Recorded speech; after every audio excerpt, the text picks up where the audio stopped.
મંગલમ ભગવાન વીરો મંગલમ ગૌતમ પ્રભુ મંગલમ સ્થૂલભદ્રાત્યા જૈન ધર્મોસ્તુ મંગલમ.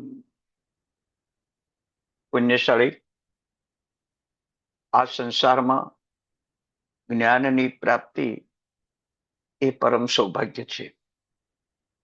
સમસ્ત સંસારનો વ્યવહાર જ્ઞાનથી ચાલે છે.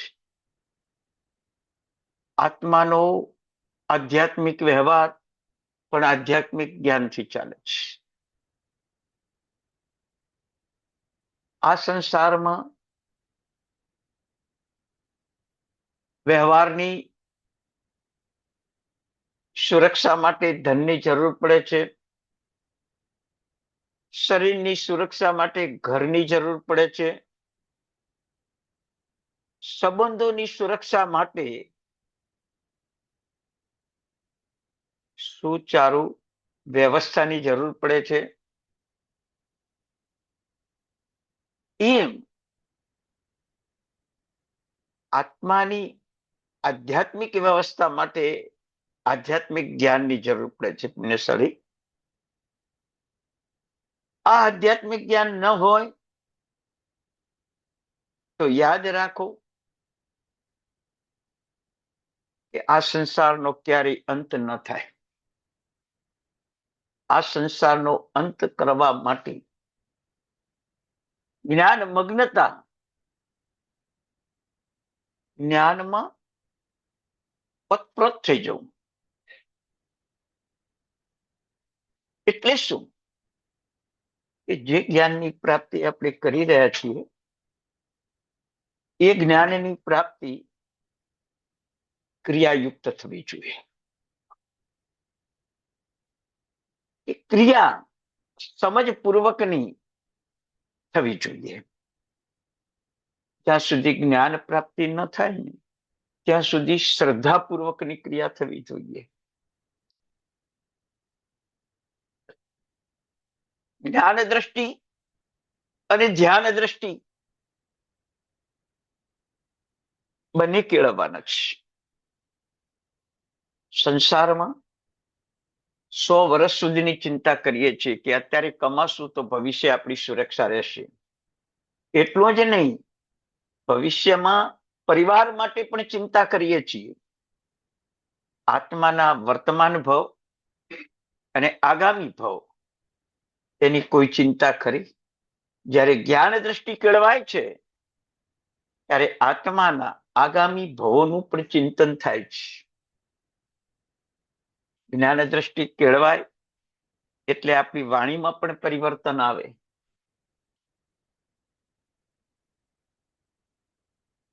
કોઈ અજાણી વ્યક્તિ આવી ગઈ, કોણ છો તમે? એવો ભાવ આપણને પ્રશ્ન પૂછવાનું પણ મન થાય. અને એ વ્યક્તિને કહીએ કે ભાઈ તું કોણ છે? પણ જ્યારે જ્ઞાન દ્રષ્ટિ કેળવાય ને ત્યારે આપનું શુભ નામ શું છે, આપ ક્યાંથી આવ્યા છો, આપને કોઈ કાર્ય હોય તો નિવેદન કરો, આ જ્ઞાન દ્રષ્ટિ ભાવ આવે ને ત્યારે એમાં ઓટોમેટિક પ્રેમ, વાત્સલ્ય બધું મળે. શિવમસ્તુ સર્વ જગત પરહિત નિર્તા ભવંતુ ભૂતગણઃ દોષા પ્રયંતુ નાશમ સર્વત્ર સુખી ભવતુ લોકઃ. પેલી લાઈનમાં બોલાઈ ગયું કે શિવમસ્તુ સર્વ જગત, જગતના સર્વ જીવ સુખી થાવ, સર્વત્ર સુખી ભવતુ લોકઃ. પાછું બીજી વાર મૂક્યું સર્વ ઠેકાણે લોક સુખી થાવ. તો શિવમસ્તુ સર્વ જગત અને સર્વ ઠેકાણે લોક સુખી થાવ, બેનો અર્થ તો એક જ નીકળવાનો છે. જગતના સર્વ જીવ સુખી થાવ અને સર્વત્ર સુખી ભવતુ લોકઃ, સર્વ ઠેકાણે લોક સુખી થાવ.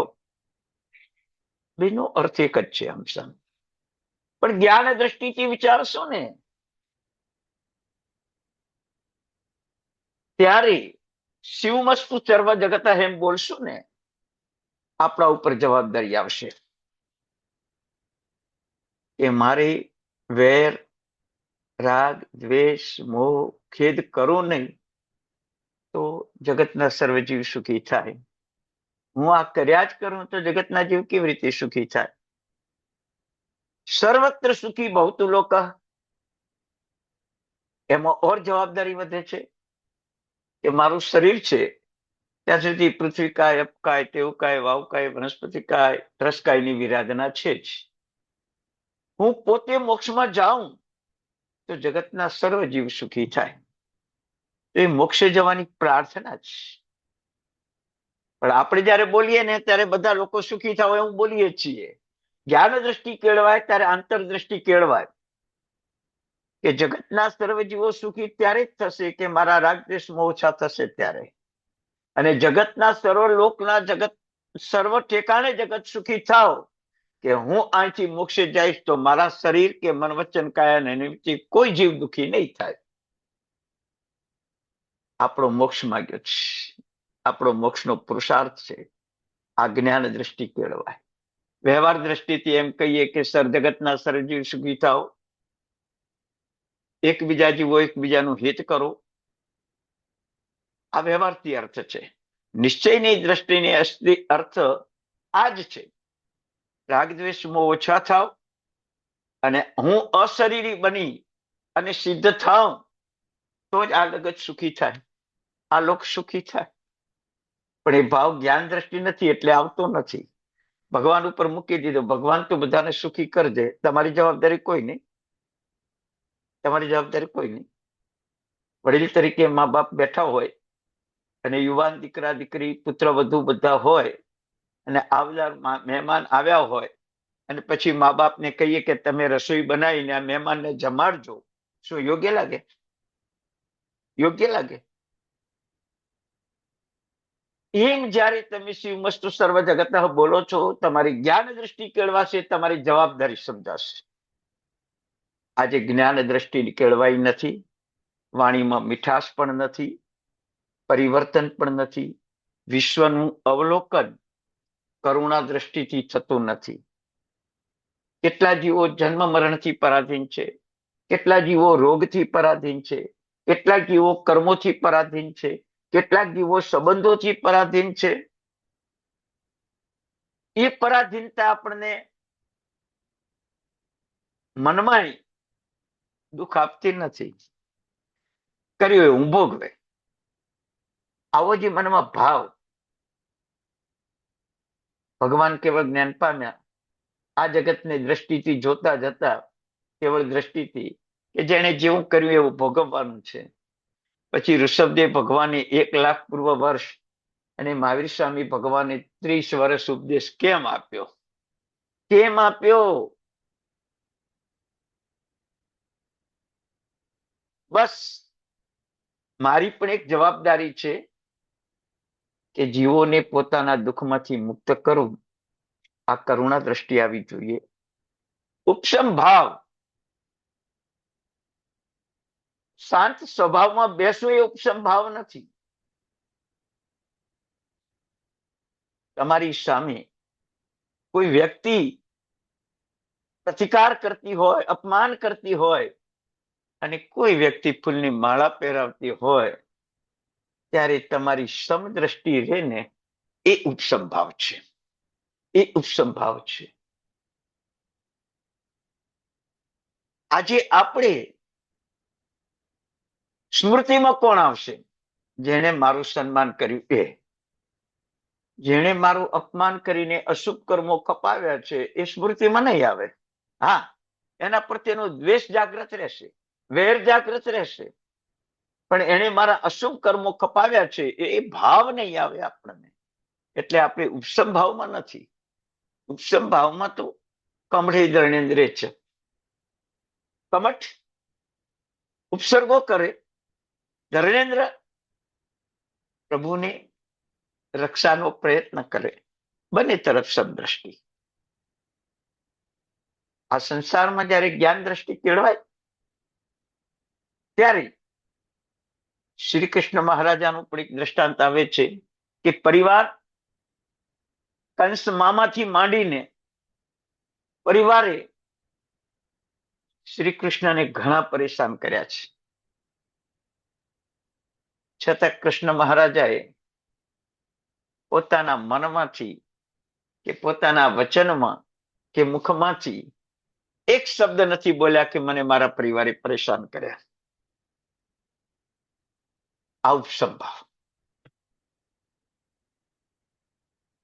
વ્યવહાર જ એવો હોય. કૂતરું મને કરડે એ અજ્ઞાન દ્રષ્ટિ છે, પણ કૂતરું કરડવાનું મેં કર્મ બાંધ્યું છે એટલે કૂતરું મને કરડે છે એ જ્ઞાન દ્રષ્ટિ છે. તમારે કર્મ છોડવું પડશે. કૂતરાનો સામનો કરો. સિંહ હુમલો કરશે ને મને મારી નાખશે એ મારું કર્મ છે. સિંહનો સામનો શા માટે કરું? કર્મ જ ખપાવી દઉં તો સિંહની બાજુમાં બેસીશ. આ ઉપસંભાવ.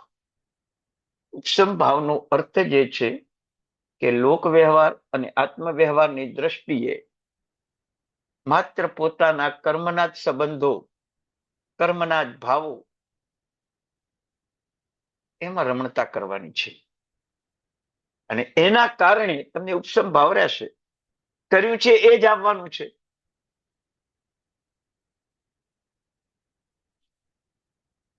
મોહ દ્રષ્ટિ છે, અજ્ઞાન દ્રષ્ટિ છે, તરત દોષો પકડાઈ જશે.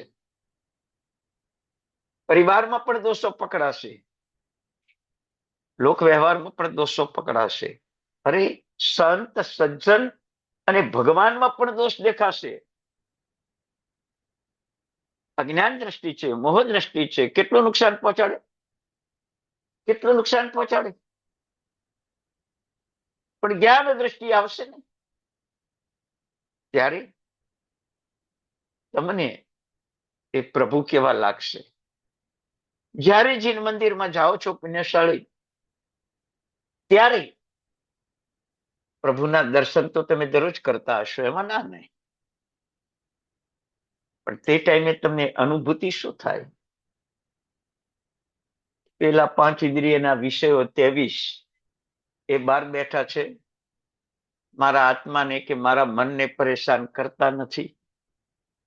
પેલા અનંતાનુબંધી 16 કસાયો, 9 નો કસાયો બહાર બેઠા છે, મારા આત્માને પરેશાન કરતા નથી. નિશી કહીને મેં મંદિરમાં પ્રવેશ કર્યો અને અનંત કાળથી સંસારમાં રખડાવનારા શત્રુઓ દેરાસરની બહાર બેસી ગયા, મારામાંથી નીકળી ગયા, દેરાસરની બહાર બેસી ગયા. આ મંદિરમાં હું 25 કસાયોથી મુક્ત છું, ઇન્દ્રિયના 23 વિષયોથી મુક્ત છું. આવી મુક્તતા તો મને જીન મંદિરમાં જ પ્રાપ્ત થાય. મંદિરમાં આવ્યાનો આનંદ કેટલો, કેટલો આનંદ. માથા ભારે માણસને 5 પછી માણસો મારવા ફરતા હોય અને એ ટાઈમે પોલીસ વાળા એને જેલમાં પૂરી દે તો એને આનંદ આવે? આવે ને. શાનો આનંદ છે? કે આ બધાથી હવે મારું સુરક્ષા કવચ છે. એમ આપણે પરમાત્માના મંદિરમાં જઈએ છીએ ત્યારે આપણે આનંદ છે કે 25 કસાયો અને 23 વિષયો, આહાર આદિ 4 સંજ્ઞાઓ એ મને કાંઈ પરેશાન નહીં કરે. કેટલો આનંદ. હવે માત્ર પ્રભુ ભક્તિ કરો, પ્રભુમાં ઓળઘોળ બની જાઓ, પ્રભુને મારા મય બનાવી દો અને હું પ્રભુમય બની જાઉં. આવો જે ભાવ આવે છે ને એ ગુણ દ્રષ્ટિ છે. આ ગુણ દ્રષ્ટિ જ્ઞાન દ્રષ્ટિમાંથી ગુણ દ્રષ્ટિ, એમાંથી પછી ધ્યાન દ્રષ્ટિ સુધી પહોંચવાનું છે. એ સામાયિક કરવા બેઠા અને કેટલો સુંદર ભાવ આવે. ના કર્મો બંધાય, કેવળ કર્મની નિર્જરા થાય. ચિન્ની અસુવંકમમ સામે જત્યા વાળા અનંત કાળથી જ કર્મો આ સંસારમાં રખડાવે છે. કર્મોના કારણે જીવો દુશ્મન બને, કર્મોના કારણે ભોગોભોગની વસ્તુનો અંતરાય થાય. એ જ કર્મનો નાશ થઈ જાય છે. કેવું સરસ સામાયિક આજ્ઞાન દ્રષ્ટિ, કેવું સરસ સામાયિક આજ્ઞાન દ્રષ્ટિ. એ પ્રતિક્રમણ કરવા બેઠો અને 8 કર્મો થરથર ધ્રુજવા લાગ્યા. એ સ્થાપનાજી સ્થાપ્યા અને ગુરુની નિશ્રા મળી ગઈ. 8 કર્મો ઓર ધ્રુજવા લાગ્યા. એ લોગસનો કૌશક કર્યો અને 24 તીર્થંકરની નિશ્રા મળી. કર્મો ભાગવા લાગ્યા. આવી અનુભૂતિ જ્યારે થાય પ્રતિક્રમણમાં, સામાયિકમાં, પૂજામાં, એનું નામ જ્ઞાન દ્રષ્ટિ. આવી જ્ઞાન દ્રષ્ટિ પરમાત્માની સામે કેવળ નહીં, 24 કલાક આપણે કેળવવાની છે.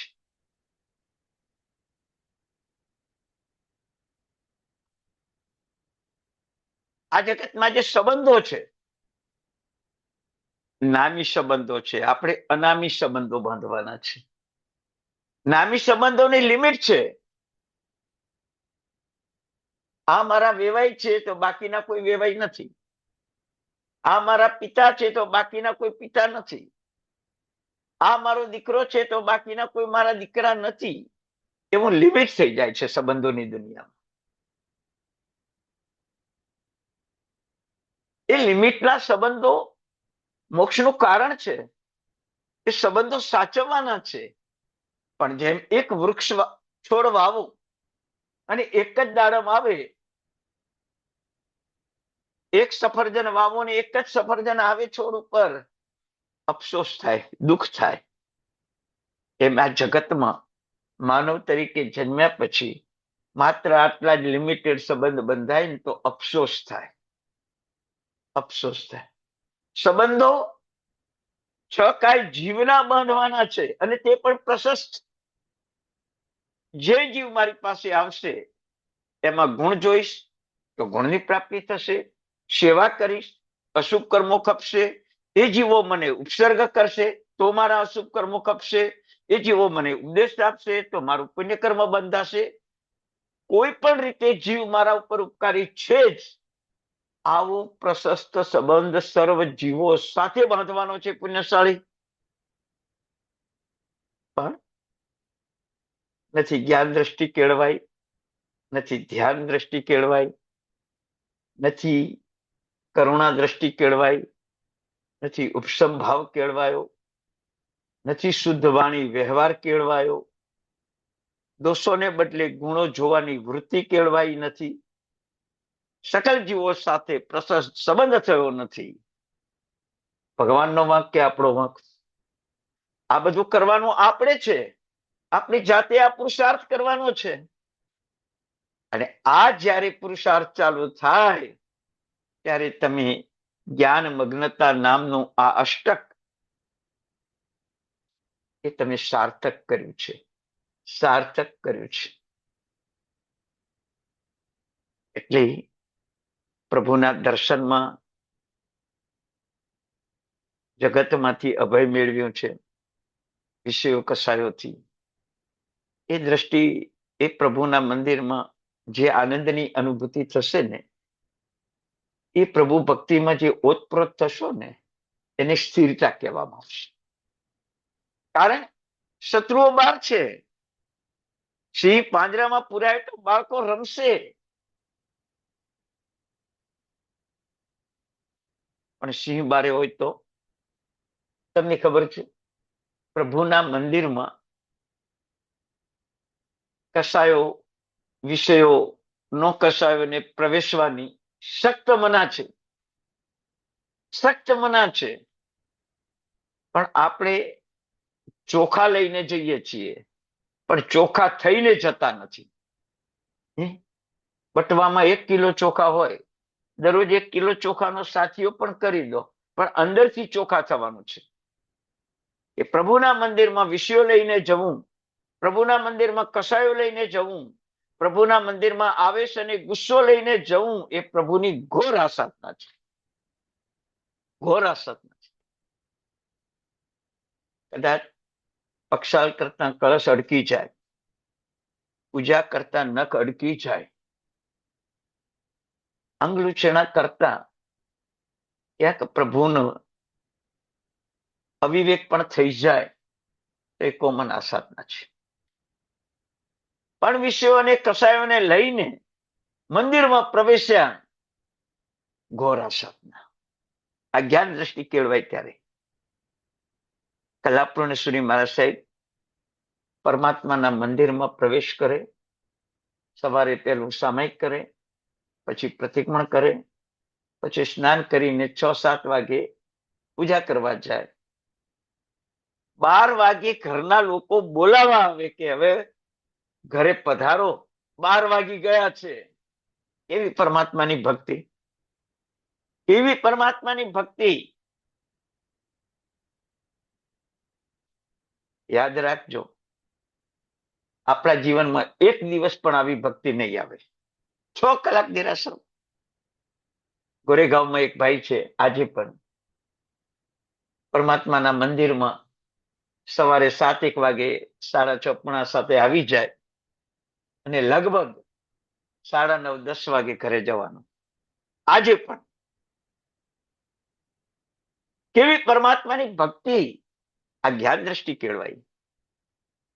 પરમાત્માના મંદિરમાં માત્ર પૂજા કરવા જવાનું નથી. આપણે એટલું જ સમજ્યા છીએ કે અષ્ટપ્રકારી પૂજા કરવું એટલું જ મંદિરમાં ભક્તિ છે, બાકી નહીં. શાસ્ત્રો પોકારીને કહે છે કે પરમાત્માના મંદિરમાં માત્ર અષ્ટપ્રકારી પૂજા કરવી એટલી ભક્તિ નથી. પરમાત્માની સદભાવથી અંગલૂછણા, પાટલૂછણા, ચોખાઈ, વ્યવસ્થા. કોઈ વૃદ્ધ વ્યક્તિ આવી છે, એને સાચીઓ વગેરે કરવો છે તો પાટલાની વ્યવસ્થા, પૂજા કરવી છે તો સહકાર આપવો. આ પ્રભુની શ્રેષ્ઠ ભક્તિ છે, શ્રેષ્ઠ ભક્તિ છે. પરમાત્માના મંદિરમાં જવાનો અધિકાર શ્રેષ્ઠીઓને દરરોજ વર્ષીદાન આપતા જવાનું શાસ્ત્ર પાઠ છે. દરરોજ ઓછા વધતું વર્ષીદાન આપતા જવાનું અને પરમાત્માના દર્શન કરવાના. સવારના પૂજા નહીં, દર્શન કરવાના. તો પરમાત્માના દર્શનમાં વર્ષીદાન આપીને જવાતું હોય તો કેવી જ્ઞાન દ્રષ્ટિ હશે? પેથરસાની પત્ની લીલાવતી આજના માપ પ્રમાણે 600 ગ્રામ અને જૂના માપ પ્રમાણે 1.25 સોનું 1 ગ્રામ 2 ગ્રામની લગડી બનાવતા હતા અને જે રસ્તામાં મળે એને આપી દે. 1.25 સોનું અપાઈ ગયા પછી પરમાત્માના મંદિરમાં દર્શન કરવા જતા હતા દરરોજનું. કેમ? પરમાત્માની આજ્ઞા છે કે સાધર્મિક ભક્તિ એ સર્વોપરી છે. 1.25 સોનું પરમાત્માના મંદિરમાં નતા મૂકતા. 1.25 સોનું પ્રભુ મંદિરમાંથી દર્શન કરતા આવતા જતા શ્રાવકો અને અજયને પણ આપતા જૈન શાસનની પ્રભાવના થાય એટલા માટે. પ્રભુ કરતા પ્રભુ શાસનની પ્રભાવના, પ્રભુ ભક્તિ કરતા પ્રભુ શાસનની પ્રભાવના, પ્રભુ ભક્તિ કરતા પ્રભુની વ્યવસ્થાની પ્રભાવના, એ અપૂર્વ પ્રભાવના છે. પણ આપણે એ નથી સમજ્યા. આપણે એ નથી સમજ્યા.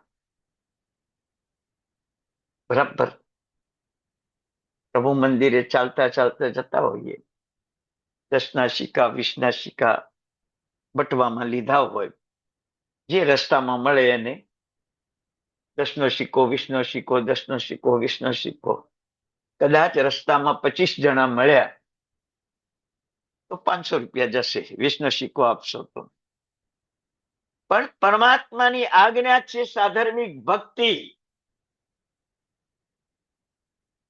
એનું પાલન કેવું થશે? અને તે પૂર્વે પરમાત્માની ભક્તિ પૂર્વે આત્માને પવિત્ર બનાવ્યો. અને આવું દાન આપતા આપતા તમે જશો ને તો પરમાત્માના મંદિરમાં તમારા ભક્તિના લાભ કરોડો ઘણા વધી જશે. કરોડો ઘણા વધી જશે. પુણ્યશાળી. કારણ કે જ્ઞાન દ્રષ્ટિ કેળવાય એટલે સ્થિરતા આવે. આ સ્થિરતાનો મોટો લાભ છે આપણને. આ સ્થિરતાનો મોટો લાભ છે. પુણ્યો શ્રાવક સામાયિકમાં સ્થિર હતો. ભગવાને કીધું શ્રેણી તારી નરક નિવારવી હોય તો પુણ્યાશ્રાવક નો સામાયિક લઈ આવ, તારી નરક દૂર થશે. કેટલી સ્થિરતાની કિંમત કેટલી! આપણા સામાયિકથી આપણું પોતાનું દુર્ગતિનું નિવારવાનું કારણ બનશે ખરો. આપણું પોતાનું સામાયિક, આપણી પોતાની પૂજા દુર્ગતિ નિવારણ થશે. આપણી પોતાનું પ્રતિક્રમણ દુર્ગતિનું નિવારણ થશે.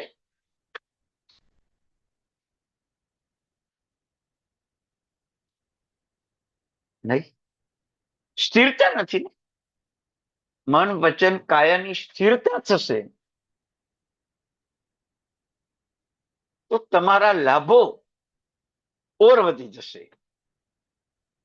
પણ જ્ઞાન દ્રષ્ટિ કેળવાયા સિવાય સ્થિરતાના લાભો નહીં થાય પ્રાપ્ત. એક કુમારપાળ મહારાજા 5 પડીના 18 ફૂલથી મનની સ્થિરતાથી પૂજા કરી 18 દેશના રાજા થયા. એવું લૌકિક વ્યવહાર છે. લોકોત્તર વ્યવહાર તો 18 દેશમાં જીવદયા પડાવી જે તીર્થંકરો પણ ના કરી શક્યા, એ કુમારપાળ મહારાજા કરી શક્યા. ધર્મની સ્થિરતા શું લાભ આપે છે વિચાર કરો.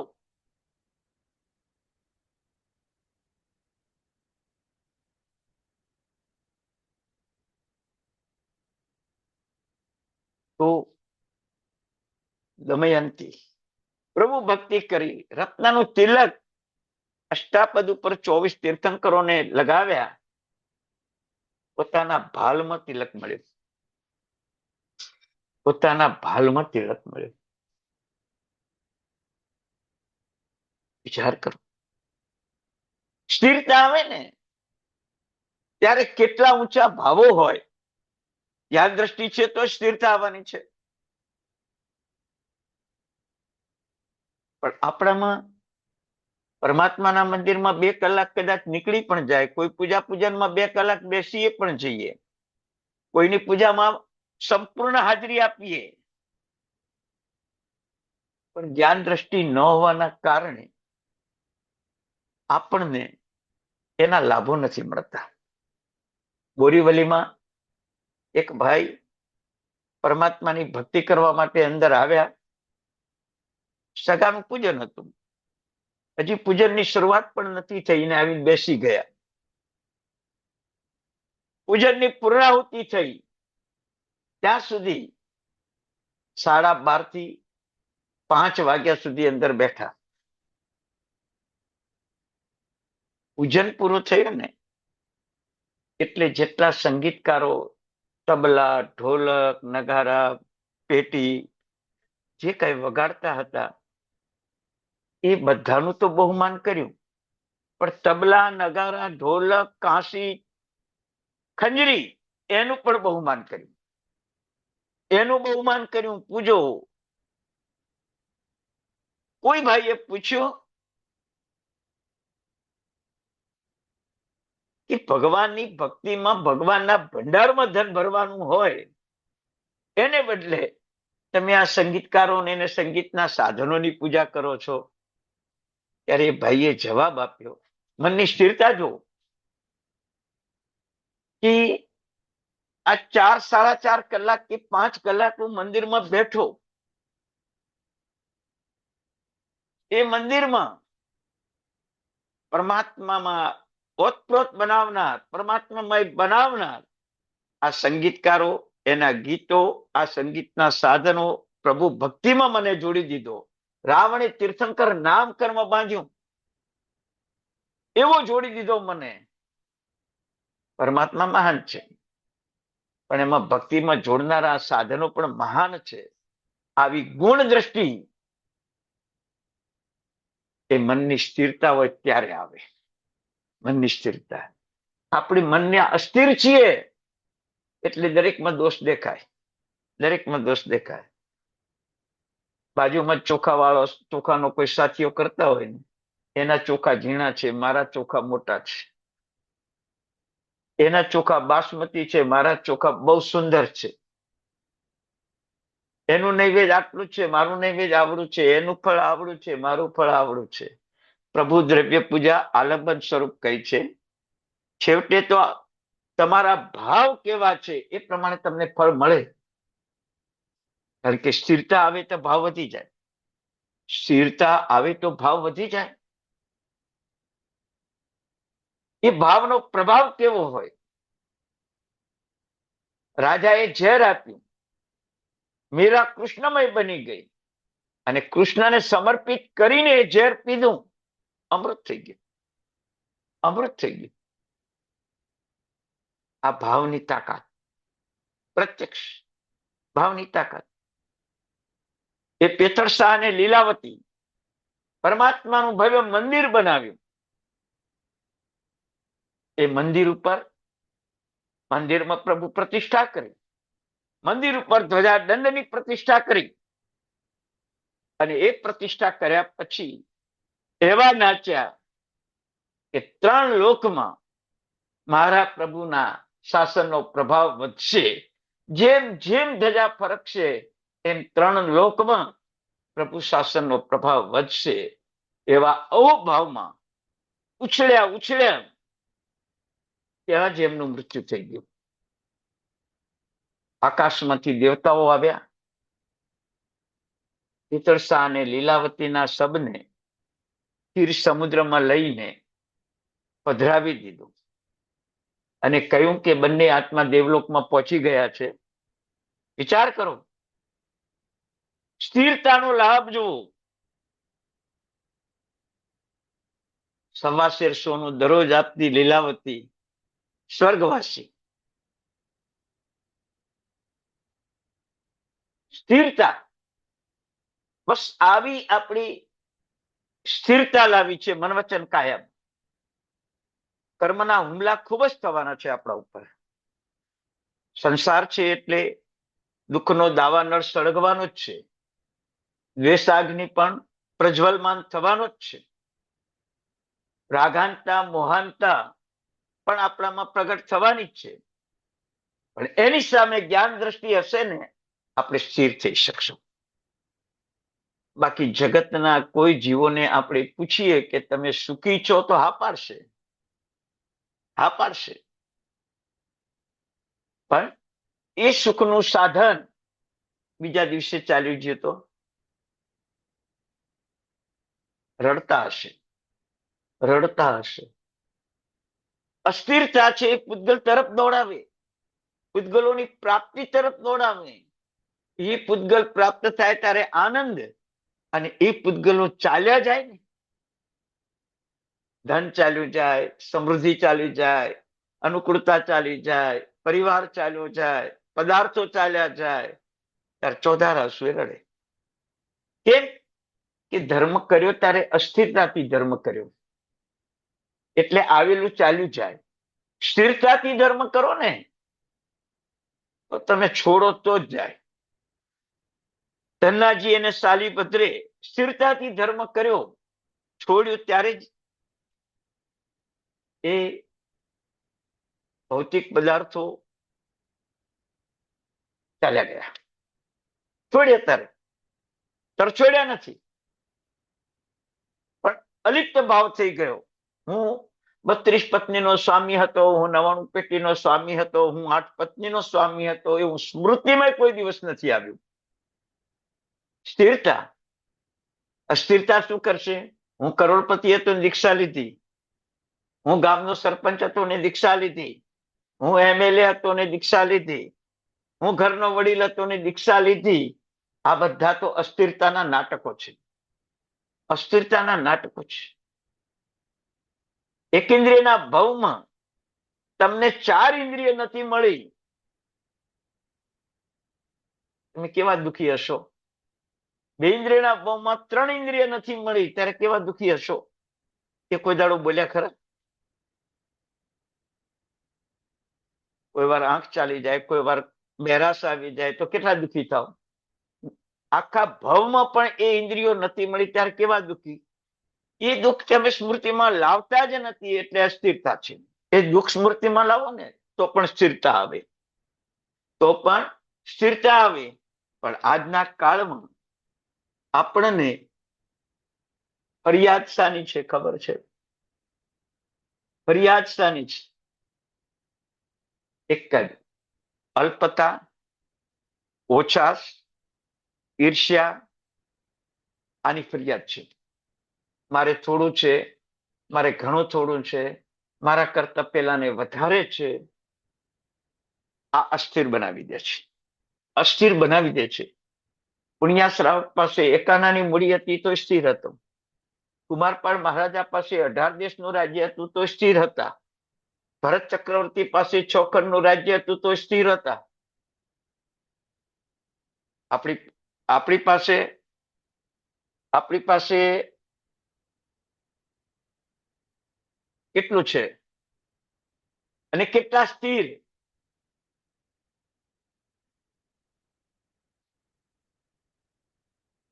જ્ઞાન મગ્નતા એ સ્થિરતા લાવવામાં સહાયક બનશે, ફરિયાદનો ઉકેલ લાવશે. અત્યારે ફરિયાદ તો યાદ રાખજો, તમે નવકારશીનું પચકાણ કરો છો, પોરશીનું પચકાણ કરો છો, પણ ફરિયાદ નહીં કરવાનું પચકાણ કરો. આનું નામ સાચું સામાયિક. કોઈ પણ જાતની ફરિયાદ નહીં કરવાની. પારિવારિક, સામાજિક, આર્થિક, વ્યવહારિક, ધાર્મિક, કોઈ ફરિયાદ નહીં કરવાની.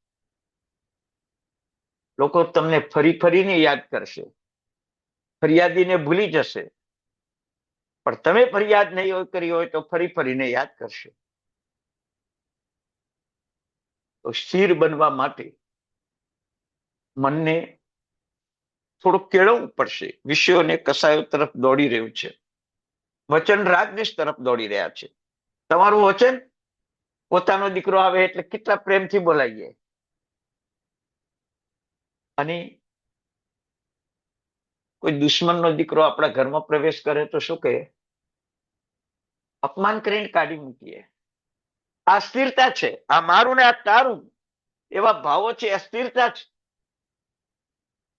આ સ્થિરતા આપણને દુર્ગતિમાં લઈ જશે, દુર્ગતિમાં લઈ જશે. પુણ્યશાળી સ્થિર બનવા માટે મનના વિષયોથી પર રહો, વચનના ભાવોથી પર રહો. કાયા, આપણી કાયા આપણા માટે કેવી છે? હમણાં રોગ થાય તો કાયા દુઃખદાયક છે. ભોગોપભોગની સામગ્રી આનંદથી ભોગવી શકાય તો કાયા સુખદાયક છે. અસ્થિરતા, ભોગોપભોગની સામગ્રી ભોગવવી પણ પડે, રોગના ભોગ બનવું પડે, પણ બેમાં સમભાવ. સ્થિરતા, સ્થિરતા. વિચાર કરો, સનત કુમાર ચક્રવર્તીને સેંકડો રોગ થયા, 700 વર્ષ સુંદર ચારિત્ર પાડ્યું. ચક્રવર્તી હતા, 1 કરોડ દેવતા સેવામાં હતા, બધા જ હોશિયાર વૈદ્યો હતા. એમ તો ક્રમ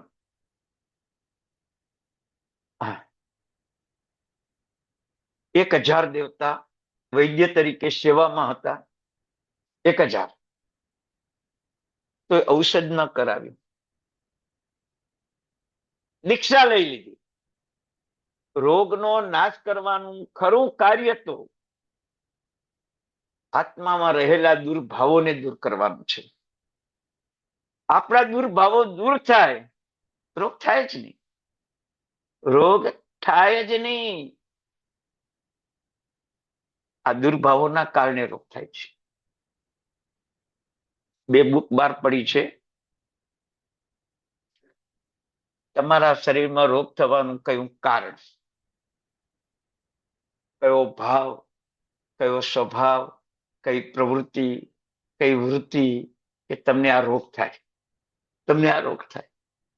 ભલે તમે કહો છો કે ઔષધથી, અરે આહારથી રોગ થાય, એ વાત ચોક્કસ છે, એ પણ નિમિત્ત છે જ. પણ આહાર તો આપણું મન પવિત્ર હોય ને, તો યાદ રાખજો, મીરાને ઝેર અમૃત થઈ જાય તો આપણું મન પવિત્ર હોય તો આપણો આહાર પવિત્ર બની જાય કે ન બની જાય? હું તમને સીધો દાખલો આપું.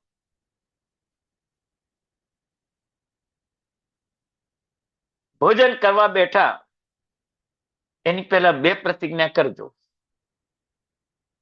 ભૂલ કાઢવી નહીં, ફરિયાદ કરવી નહીં. એ ભોજન અમૃત બની જશે. અમૃત એટલા માટે બનશે કે જીભ કંટ્રોલ થઈ જશે, અને જેને જીભ જીતી એને જગતને જીત્યું કહેવાશે. 2 જ નિયમ: ભૂલ કાઢવી નહીં, ફરિયાદ કરવી નહીં. શાકમાં મરચું ઓછું હોય ને કહી દેવું નહીં, બરાબર છે. ફરિયાદ કરવી નહીં, રસોઈ આવી બને છે ને આવી બને છે, આને કઈ આવડતું નથી, નામ નથી. ભગવાન તો સવારમાં જ આપણને સૂચના આપી દે છે કે ખા ખરો. જૈનો ખાખરા ખાય છે. હવે તો આખી 18 આલમ ખાખરા ખાવા માંડી છે કે તું ખા ખરો પણ ખાવા જેવું નથી. હવે જે વસ્તુ ખાવા જેવી જ નથી એની ભૂલ કેમ કાઢવી? એની ભૂલ કેમ કાઢવી? આપણે જિંદગીમાં દરરોજના 2 ખાખરા તો ખાઈએ, શિયાળામાં 3-4 થઈ જાય. મઠનો ખાખરો આવે, બરાબર છે, બાજરીનો ખાખરો આવે, કોપરી આવે, ઘઉંનો ખાખરો આવે, રોટલીનો ખાખરો આવે, શેકેલા પોતાયા સ્વરૂપ ખાખરો આવે. કેટલી જાતના ખાખરા. એ બધા ખાઓ પણ એનો અર્થ ના સમજો. અસ્થિરતા, અસ્થિરતા. ખા ખરો પણ ખાવા જેવું નથી, એનું નામ ખાખરો. આપણા દરેક શબ્દોમાં ચેતવણી છે, પણ આપણે કઈ સમજતા નથી.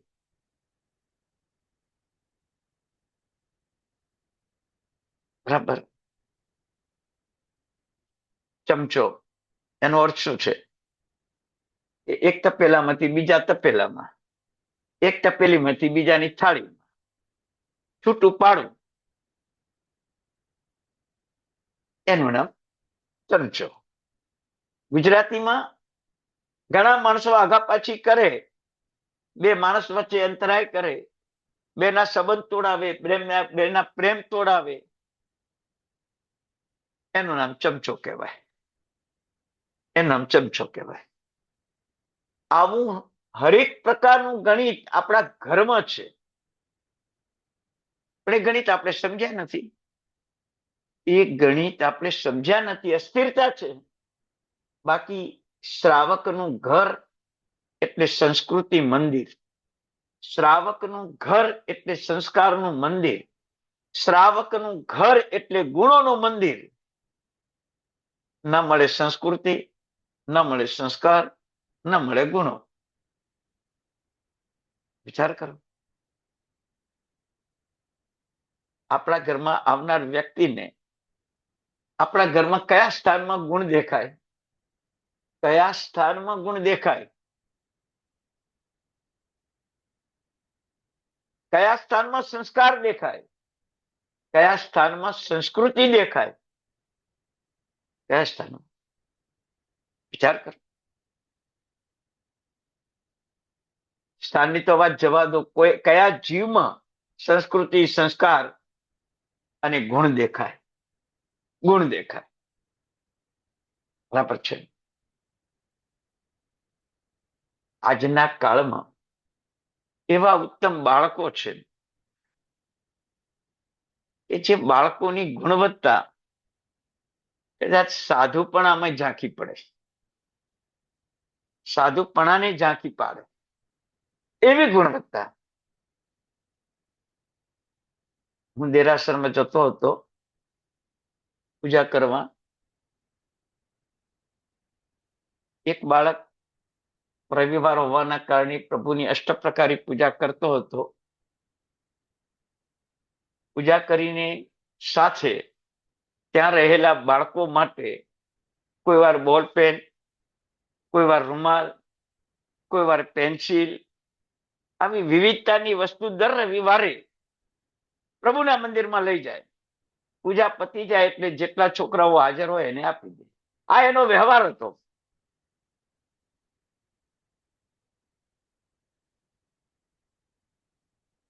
એક દિવસ દેરાસર થોડું નાનું હતું અને રવિવાર હતો. પૂજા કરનારની સંખ્યા વધારે હતી. અષ્ટપ્રકારી પૂજા થયા પછી એ બાળક ચૈત્યવંદન કરવાની જગ્યા ન હતી. એના દાદાએ કીધું કે બેટા આપણે નીચે બેસીને ચૈત્યવંદન કરીએ. ત્યારે એ બાળક શું બોલે છે ખબર? કે દાદા તમે આવું કેમ વિચારો છો? કે કેમ? કે આટલા બધા વ્યક્તિ પ્રભુની ભક્તિ કરે છે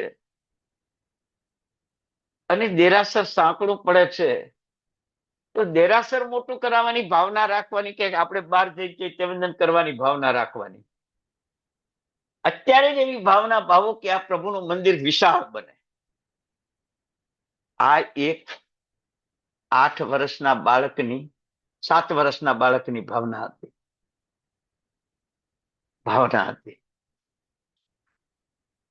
પુણ્યશાળી. આપણી ભાવના શું છે? આપણી ભાવના શું છે?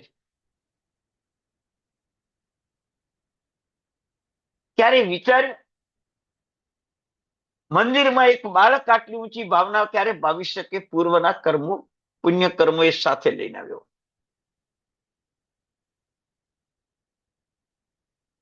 નહીતર આ ભાવના ન થાય. એ જ બાળક ફરીથી એક રવિવાર અમે બેઠા હતા, પૂજા કરતા હતા અને એક કળશ પાણીથી પ્રભુનો પક્ષાલ કર્યો. એટલે એના દાદાને કહે છે કે દાદા આ ભગવાન એક કળશમાં માની જાય, સંતોષ પામી જાય? આપણે બાલટી ભરી નાહીએ છીએ, આ એક કળશમાં ભલે થાળીમાંથી પાણી કાઢવું પડે પણ 2-3 કળશ પ્રભુ ઉપર રેડી દો, મજા આવે. આ બાળકની ભાવના જુઓ.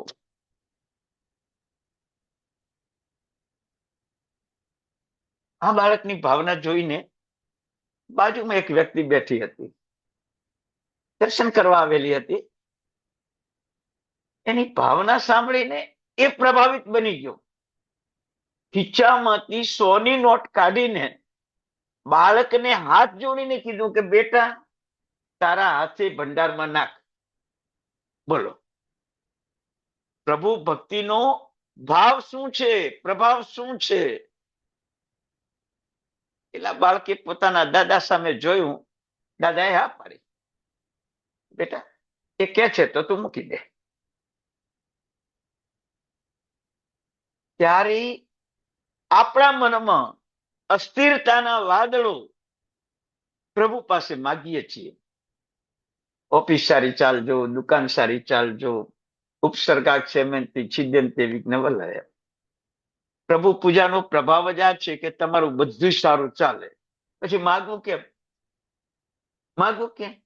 સ્વિચ ઓન કરી એટલે લાઈટ પ્રકાશ આપે જ, પછી આપણે કહેવાનું કે લાઈટ તું પ્રકાશ આપ. મૂર્ખામી છે, મૂર્ખામી છે.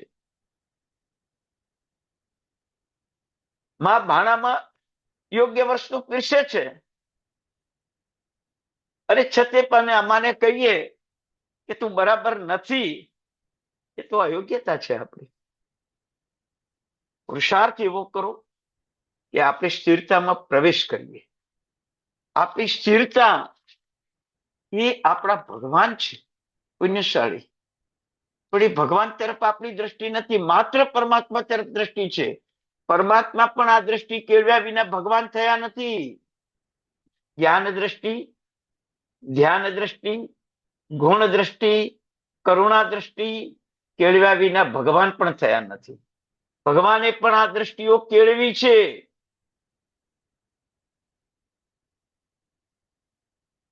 ગોશાળાએ પ્રભુ ઉપર આગ વરસાવી, તેજલેસ્યા છોડીને, તોય પ્રભુ ગુણ દ્રષ્ટિ કેળવે છે કે ભવિષ્યમાં ગોશાળો તીર્થંકર ભગવાન થઈને મોક્ષે જશે. કેવી ગુણ દ્રષ્ટિ!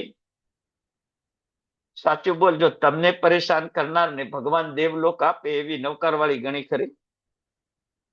નવકારવાળી ગણી ખરી કે મને પરેશાન કરે એને ભગવાન તું દેવલોક આપજે? કારણ કે મારા અશુભ કર્મ ખપાવ્યા છે. મને ખબર નથી કે મારા કયા અશુભ કર્મ છે, પણ એને મારા અશુભ કર્મ ખપાવ્યા. એ જ્ઞાની છે, એને મારા અશુભ કર્મ ખપાવ્યા છે, તો એનું ભલું થાય એ ઈચ્છવાનું, એની નિંદા કરવાની? અસ્થિરતા છે એ નિંદા જ થશે આપણાથી. અસ્થિરતા છે એટલે નિંદા જ થશે. સ્થિરતા આવશે ને ત્યારે પેલા આ દોષો ખતમ થશે, અને આ દોષો ખતમ થશે ને એટલે શું થશે ખબર તમને? તમને ખબર? શુભ ભાવપૂર્વકની અષ્ટપ્રકારી પૂજા, શુભ ભાવપૂર્વકનું સામાયિક, શુભ ભાવપૂર્વકની પ્રતિક્રમણાદિ ક્રિયા, શુભ ભાવપૂર્વકનું જીવન. ભગવાન કહે છે જ્યારે તમે સ્થિર થાઓ છો, જ્યારે તમારો ઉપશમ ભાવ છે, ત્યારે ઉંદર અને બિલાડી તમારી બાજુમાં આવીને બેસી જશે. ઉંદરને ભય નહીં હોય અને બિલાડીને મારવાનો વિચાર નહીં. સાપ અને નોળીઓ તમારી બાજુમાં બેસી જશે. સાપને મરવાનો ભય નહીં હોય અને નોળિયાને મારવાનો વિચાર નહીં આવે. તમારો ઉપશમ ભાવ, તમારી સ્થિરતા જગતના જીવો પર ઉપકાર કરે. જગતના જીવો પર ઉપકાર કરે. હા, તમે દયા કરુણા લાવો ને તો એક સમય જીવને બચાવી શકો છો. પણ તમારામાં આવી સ્થિરતા આવે, તમારામાં આવો ઉપશમ ભાવ આવે ને, જ્યાં જાઓ ત્યાં જીવોને બચાવી શકો. જ્યાં જાઓ ત્યાં જીવોને બચાવી શકો. સિંહ વાઘ તમારા ઉપર હુમલો નહીં કરે, પણ સિંહ વાઘ પરસ્પર લડશે પણ નહીં.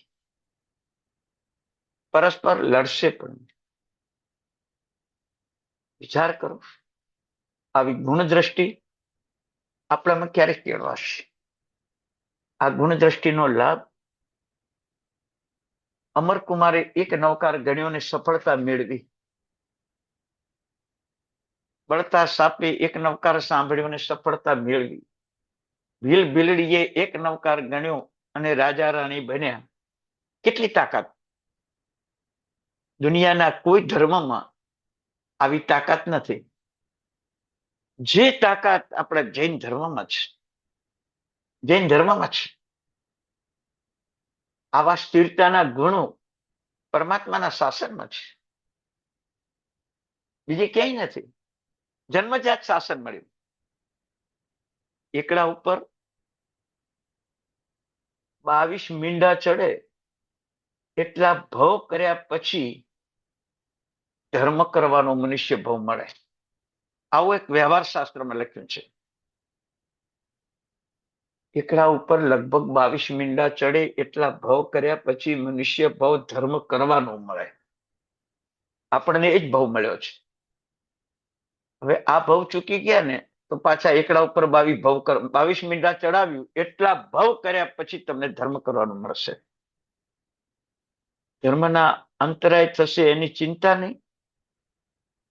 એક ભવનો પરિવાર છૂટી જાય હાય હોય, એક ભવની ધન સંપત્તિ છૂટી જાય હાય હોય, એક ભવનું ચક્રવર્તી પણ છૂટી જાય હાય હોય, અને આ એક ભવનું મનુષ્ય પણ અનંતા ભવ પછી મળશે એની કોઈ હાય હોય નહીં, કોઈ ચિંતા નહીં, કોઈ ચિંતા નહીં. પુણ્યશાળી સ્થિરતા પ્રાપ્ત કરવા માટે પૌદ્ગલિક રાગ છોડો.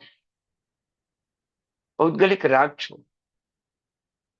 તમે ઘણું બોલો છો કે પૂરણપુરીમાં બહુ મીઠાશ છે. સાચું બોલજો, પૂરણપુરીમાં બહુ મીઠાશ છે ને?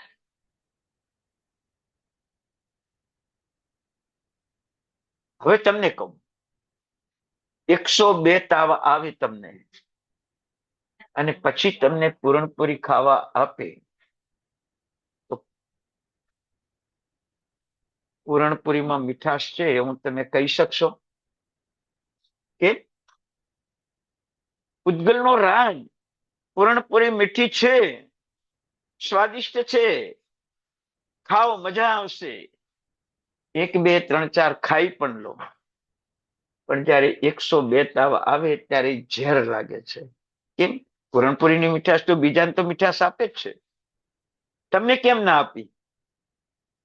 તમને કેમ ના આપી જો એમ જ મીઠાશ છે તો મીઠાશ આપણા પુણ્ય કર્મમાં છે, યાદ રાખો. આપણું પુણ્ય કર્મમાં જો કડવાશ હશે ને તો પૂરણપૂરી પણ સ્વાદ નહીં આપે, દૂધ પાક પણ સ્વાદ નહીં આપે, દૂધ પાક પણ સ્વાદ નહીં આપે.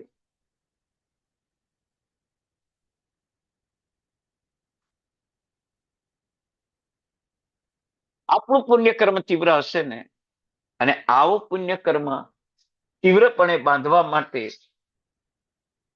સ્થિરતા લાવવી પડશે, સ્થિરતા લાવવી પડશે. પરવારના ભાવમાં સ્થિર મળી, સુપાત્ર દાન કરી લીધું, કેવી સ્થિરતા હશે? બીજા ભાવમાં એ જ પુણ્ય સંયોગે 99 પેટી, 32 પત્ની, 7 માળનો રત્નનો મહેલ, જિંદગીમાં 1 રૂપિયો કમાવાનો નહીં, આટલું સુખ. બજારમાં કોઈ સુખ મેળવવા જવાનું ના, ના થિયેટરમાં ના જવાનું, ના હોટલમાં જવાનું, ના ગાર્ડનમાં જવાનું, એટલું ઘરમાં સુખ, અને છતાં સ્થિરતા હતી. તો મનમાં વિચાર કર્યો કે સાચું સુખ તો સંયમમાં છે. ક્યારે દીક્ષા લઉં, ક્યારે સંયમ લઉં? આ પુણ્ય કર્મ, આ પુણ્ય કર્મ. કોઈ વ્યક્તિ આપણે દીક્ષા લેવાનું નક્કી થયું, હજી મુહૂર્ત નથી જોવરાયું, દીક્ષા લેવાનું નક્કી થયું,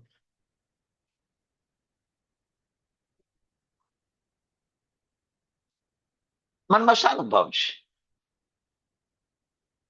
મુહૂર્ત જોવરાયું, 6 મહિના પછી દીક્ષા છે. પણ કોઈ વ્યક્તિ આવીને તમને એમ કે તમે 6 મહિના નહીં, આવતી સાલ દીક્ષા લેજો, 12 મહિના પછી તમને 1 કરોડ રૂપિયા આપું, તમે વર્ષીદાનમાં વાપરજો. 1 કરોડ રૂપિયા આપું, વર્ષીદાનમાં વાપરજો, પણ 12 મહિના પછી દીક્ષા લો. સાચું બોલજો, આપણા મનના ભાવ શું થાય? 1 કરોડ રૂપિયાનું વર્ષીદાન આપવાનું છે, અરે 12 મહિના પછી દીક્ષા લેવાની છે, 6 મહિના પછી તો આમે લેવાની છે, માત્ર 6 મહિના જ લંબાવવાના છે. આપણું દીક્ષાનું મુહૂર્ત બદલી જાય, બદલાઈ જાય. એ પછીના 6 મહિના તમે જીવશો કે મૃત્યુ પામશો એ નિશ્ચિત નથી. એક શેઠનો દીકરો ગુરુને વંદન કરવા જાય છે, એની ભવિતવ્યતા અને ભાગ્યતા જોઈને ગુરુ મહારાજ બહુ પ્રસન્ન થાય છે, દીક્ષાની પ્રેરણા કરે છે. ગુરુ મહારાજ પાસે, મા બાપ પાસે જઈને કહે છે કે મારે દીક્ષા લેવી છે. મા બાપ સંસ્કારી હતા કે બેટા દીક્ષા અપાવો, પણ 28 મહોત્સવ કરીને, પરમાત્માની ભક્તિ કરાવીને. તો કે ગુરુ પાસે ચાલો. ગુરુ પાસે ગયા. ગુરુએ કહ્યું કે ભાઈ 28 મહોત્સવ કરવો હોય તો તમે તાર કરો, પણ એને દીક્ષા લીધા પછી કરો. પેલા કે છે કે સગા વાલાને બોલાવીએ, સંબંધીને બોલાવીએ, સ્નેહીને બોલાવીએ, સજ્જનોને બોલાવીએ, ભવ્ય વરઘોડા કાઢીએ, વર્ષીદાન આપીએ, પછી દીક્ષા અપાઈએ તો ઘણું સારું. મહાત્મા તો એક જ વાત, અપાવી હોય તો કાલે જ દીક્ષા અપાવો. આ બધી પછી વાત, આ બધી પછી વાત. ન વરઘોડા, ન વર્ષીદાન, કાંઈ પણ નહીં, પછી વાત. પણ પછી વરઘોડો વર્ષીદાન નીકળે શાનું? મા બાપનો ખૂબ આગ્રહ, પણ ગુરુ ભગવંતને ખૂબ જક. એ ટાઈમ એવો હતો કે ગુરુની વાતનું ઉલ્લંઘન ના થતું, હા પાડી દીધી. બીજા દિવસે ગામના લોકો જ ભેગા થઈને એની દીક્ષામાં હાજરી આપે છે. એ દીક્ષાની ક્રિયા ચાલુ છે. રજોવરણ હાથમાં આવે છે, અને રજોવરણ લઈને પ્રભુને 3 પ્રદક્ષિણા દે છે. એ દેતા દેતા જ, રજોવરણ લઈને નાચતા નાચતા 3 પ્રદક્ષિણા દેતા દેતા જ એનું આયુષ્ય પૂરું થઈ ગયું. મૃત્યુ પામીને દેવલોક. ગામમાં હાહાકાર થઈ ગયો. શેઠનો છોકરો દીક્ષા લઈ લે તો મૃત્યુ પામ્યો. ગુરુ મહારાજે શેઠ શેઠાણીને બોલાવી ગામના લોકોને એ કહ્યું કે એનું ભાગ્ય જોરદાર હતું, આયુષ્ય ઓછું હતું, એટલે મેં તમને પ્રેશર કર્યું કે ના વર્ષીદાન, ના વરઘોડા, ના ઘર ઘર જમવાનું, વાયણું. દીક્ષા લેતા લેતા દેવલોકમાં જતો રહ્યો બાળક. એ દીક્ષાનો પ્રભાવ કેવો હશે? તો 1 કરોડ રૂપિયા વર્ષીદાન આપ્યા પછી દીક્ષા લેવી કે 6 મહિનામાં જે મુહૂર્ત આવ્યું છે ત્યારે જ દીક્ષા લેવી? પુણ્યશાળી, જયારે અસ્થિરતા આવે ને ત્યારે તમને 1 કરોડનું દાન, વર્ષીદાન આપીને દીક્ષા લેવાનું મન થશે. પણ સ્થિરતા આવશે ને ત્યારે તો 6 મહિના પણ વિલંબ લાગશે, બહુ મોટા લાગશે. એટલે સ્થિરતા એ આત્માની ઉન્નતિનો પાયો છે. સ્થિરતા એ મોક્ષનું સાધન છે. સ્થિરતા એ જગતના જીવોને માટે એક મહામંત્ર છે કે તમારી પાસે આવેલા જીવો વેર ભૂલી જાય, સાપ નળીઓ પણ સાથે બેસે. આ બધા સ્થિરતાના લક્ષણો છે. સ્થિરતા એટલે સાક્ષાત ભગવાન. તમે ખુદ સાક્ષાત ભગવાન. તો પૂર્ણતા, જ્ઞાન મગ્નતા અને સ્થિરતા ક્રમશઃ આપણા આત્માનો વિકાસ છે. મારો આત્મા સિદ્ધપણામાં જ પરિપૂર્ણ છે. એ સિદ્ધપણાની પ્રાપ્તિ માટે જ્ઞાન પ્રાપ્ત કરવું આવશ્યક છે. જ્ઞાન પ્રાપ્તિ થયા પછી મન વચન કાયામાં સ્થિર થવું આવશ્યક છે. આ 3 ગુણવત્તા આપણને જ્ઞાનસાર બતાવે છે. પુણ્યશાળી ભગવાન યશોવિજય મહારાજ સાહેબે અંતઃસ્થળથી આ જ્ઞાનસાર બહાર પાડ્યું છે. સુવર્ણના ઘડા જેવું. કે આવી જ્ઞાનયુક્ત ક્રિયા થાય ને ત્યારે સુવર્ણના ઘડા જેવી. કદાચ ઘડો તૂટી જાય તો સોનાનું મૂલ્ય તો આવે છે, પણ જ્ઞાન ના હોય ને તો ક્રિયા માટીના ઘડા જેવી. કે માટીનો ઘડો પાણી ભરાય ત્યાં સુધી સારો છે, પણ ફૂટી જાય તો કોઈ મૂલ્ય નહીં. એમ એકલી ક્રિયાઓ એનું કોઈ મૂલ્ય નથી. પણ જ્ઞાનયુક્ત ક્રિયાઓ છે ને એ સુવર્ણના ઘડા જેવું એનું મૂલ્ય છે. પુણ્યશાળી, તો કોઈ પણ ક્રિયા કરવી છે તો જ્ઞાન, જ્ઞાન દ્રષ્ટિ, જ્ઞાન મગ્નતા અને સંસારમાંથી તારનાર ચોક્કસ પ્રભુ છે, પણ આપણને ખુદને તારનાર તો આપણા મન વચન કાયા છે. આપણી પાસે મન વચન કાયા આવા ઉત્તમ ના હોય તો ભગવાન તારી ના શકે. કેમ દેવતાઓને નથી તારી શકતા ભગવાન? કેમ નારકોને ભગવાન તારી શકતા નથી? કેમ તિર્યંચોને ભગવાન તારી શકતા નથી? કેમ યુગલિક મનુષ્યોને ભગવાન તારી શકતા નથી? કેમ અનાર્ય ક્ષેત્રના મનુષ્યોને ભગવાન તારી શકતા નથી? તારી શકે તો આપણા જેવાને તારી શકે છે, કારણ કે આપણી પાસે મન વચન કાયાની વિશાળ મૂડી છે. મોક્ષને પ્રાપ્ત કરવાની, મોક્ષને ખરીદવાની. આવા મન વચન કાયામાં સ્થિર થવું એટલે મોક્ષ મેળવ્યો જ સમજો તમે. અહીં જ મોક્ષ. તો આવું સ્થિરતા નામનો સ્ટક આપણે પ્રારંભ કરીશું. આપણા જીવનમાં સ્થિરતાનો ભાવ પ્રગટે તો બધું જ સ્મૃતિમાં રહે, બધું યાદ આવે. અસ્થિરતા હોય તો કશું સ્મૃતિમાં રહેતું નથી. બાળક 12 વર્ષ, 13 વર્ષ સ્કૂલમાં ભણે અને હોશિયાર થાય છે, એનું મન સ્થિર છે તો બધું યાદ આવે એને. અસ્થિર મન વાળા દર વર્ષે નાપાસ જ થાય. બરાબર છે? એમ આપણે હરેક ભાવમાં નાપાસ થયા છીએ. આ ભાવમાં પાસ થવું છે. 100% માર્ક્સ નથી મેળવવા, 101% માર્ક્સ મેળવવા છે. 101% માર્ક્સ મેળવવા છે. એક વિદ્યાર્થીએ પેપર લખ્યું, પેપરમાં 100% માર્ક્સ આવે. 99 નહીં, 100%. પણ છેલ્લે પેપરના એક પાના ઉપર જે એને લખ્યું ને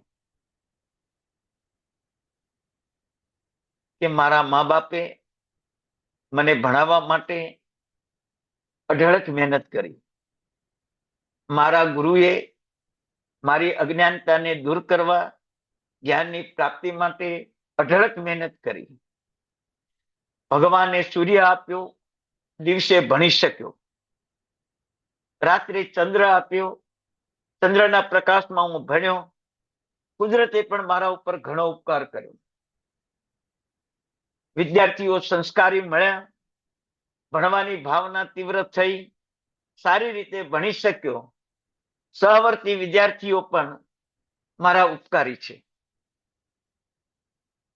સારા પુસ્તકો તૈયાર કરનાર લેખકોએ મને સારું જ્ઞાન આપ્યું જે ભવિષ્ય મારું ઉજ્જવળ બનાવે, એવા પુસ્તકના લેખકોને પણ ધન્યવાદ.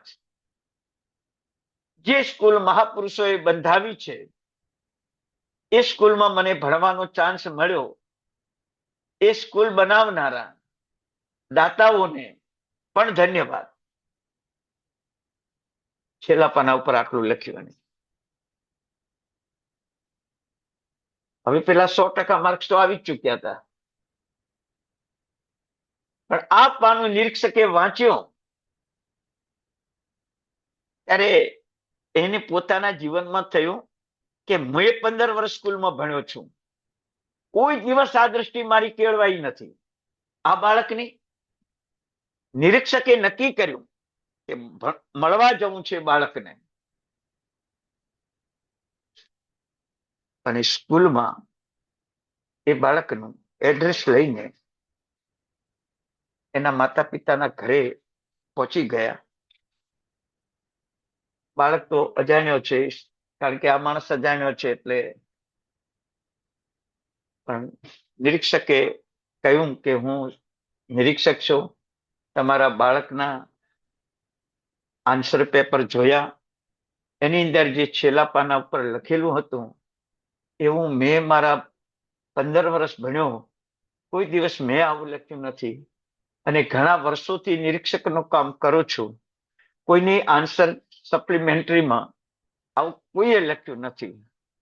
તમારા બાળકે જે લખ્યું છે એ તો ઐતિહાસિક છે.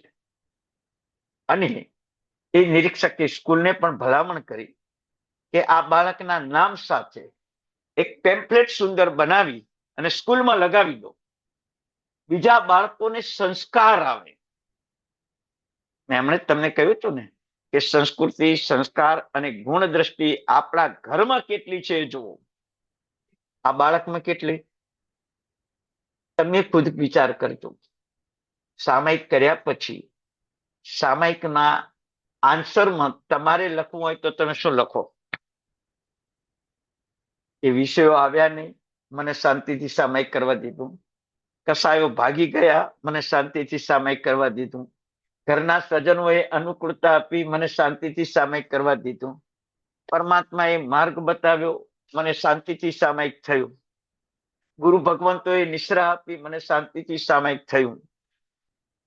સ્વાધ્યાય કરવાના સુંદર પુસ્તકો મળ્યા ત્યારે મને શાંતિથી સામાયિક થયું. શરીરે પણ અનુકૂળતા આપી, ઇન્દ્રિયોએ પણ અનુકૂળતા આપી, ત્યારે સામાયિક થયું. સમય પણ અનુકૂળ હતો એટલે કાળની પણ ઉપકાર માનું છું કે મને સામાયિક થયું. આવું કોઈ દિવસ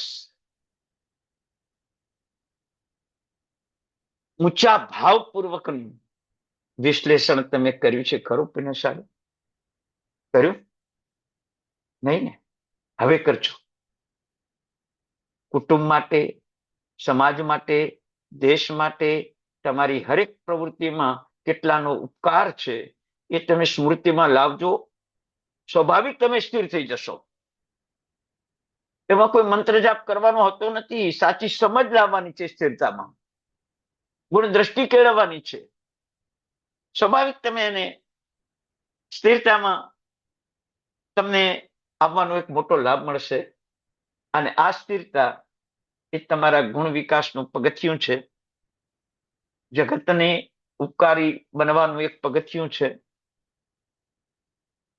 અને આપણે કોઈના માટે પણ નુકસાનકારક ન બનીએ અને લાભદાયક બનીએ, એ તત્વ સ્થિરતામાં આપણને પ્રાપ્ત થશે. તો આવી સ્થિરતા પ્રાપ્ત કરવા આપણે આગળ આવતા શનિવારે જોઈશું.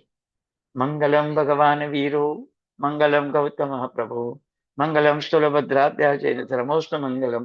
ભગવાનની આજ્ઞા વિરુદ્ધ કંઈક કહેવાયું હોય તો મિચ્છામિ દુક્કડમ. સૌ સાતામાં રહેજો. સૌને પ્રણામ.